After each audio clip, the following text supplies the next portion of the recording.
everyone. I am Bayrania Asharan from BSBA MK-2A, and today I am excited to discuss an important topic that affects all of us: good governance and social responsibility. This video is part of my final requirement for our good governance and social responsibility course. And over the next few minutes, I will be talking about the three branches of governance, the purpose of good governance, and how we as students can contribute to upholding good governance in our country. Let's get started. First question is, what are the three branches of governance? So first is the legislative branch. The legislative branch is responsible for making laws. It debates, drafts, and passes legislation that sets out the policies and principles governing the country. Additionally, it has the power to approve budgets, declare war, and oversee the actions of the executive branch. And this branch is represented by Congress, which includes the Senate and the House of Representatives. The second is its executive branch. The executive branch enforces the implements the laws passed by the legislative branch.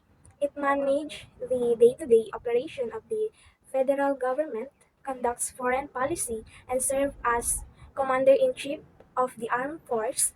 This branch is headed by the President of the United States, along with the Vice President and the Cabinet, and also the various federal agencies. The last one is judicial branch. The judicial branch interprets the laws and ensure that they are applied fairly and in accordance with the Constitution.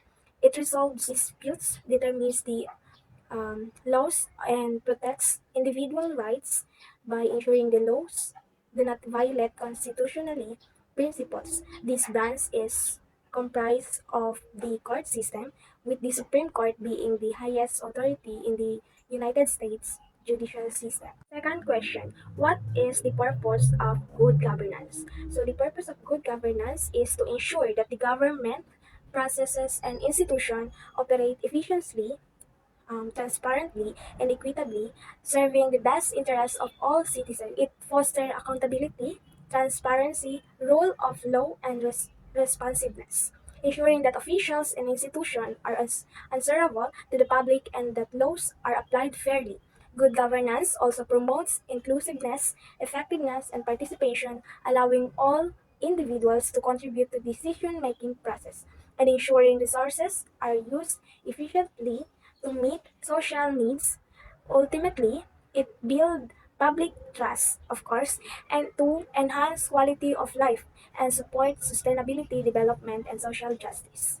Number three, what are the eight basic elements of good governance, and explain each?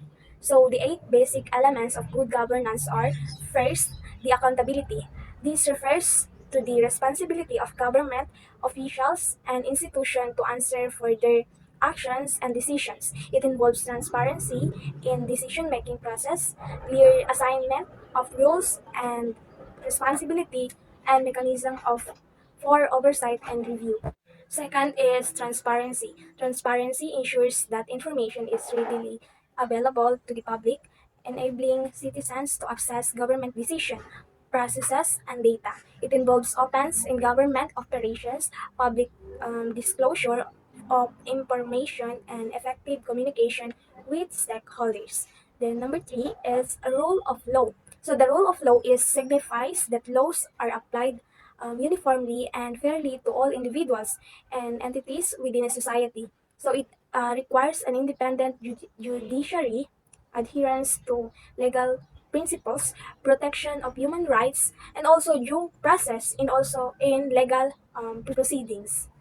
Number four is responsiveness. So the responsiveness entails government institution being attentive and receptive to the needs, concerns, and aspiration of the public. It involves timely and effective delivery of services, also active engagement with citizens, and mechanism for feedback and redressal of grievance.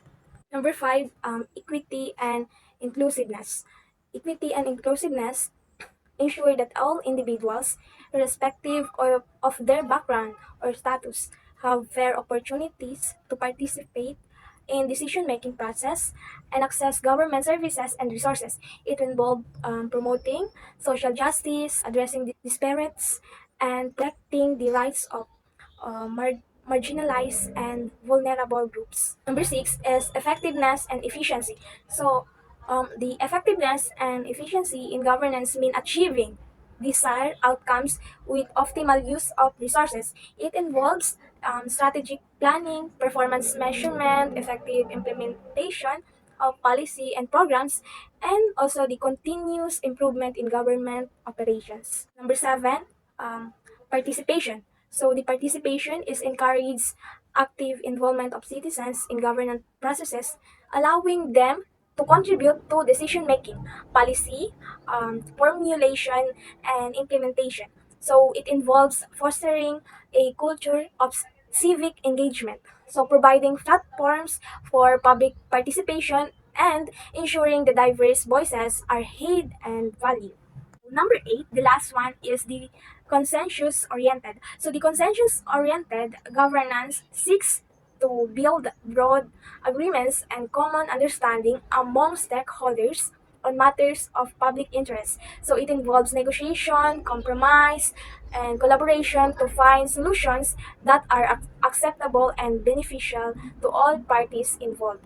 These are elements collectively form the foundation of good governance, um, ensuring that government institutions operate effectively, fairly, and in the best interest of society as a whole.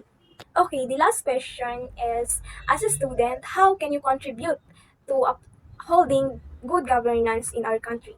So, as a student, I can contribute to upholding good governance in our country by staying informed about political issues, um, participating in discussions, advocating for transparency and accountability, and also actively engaging in community service and volunteerism to address society challenges. So additionally, I can support organizations and initiatives that promote democracy, human rights, and rule of law.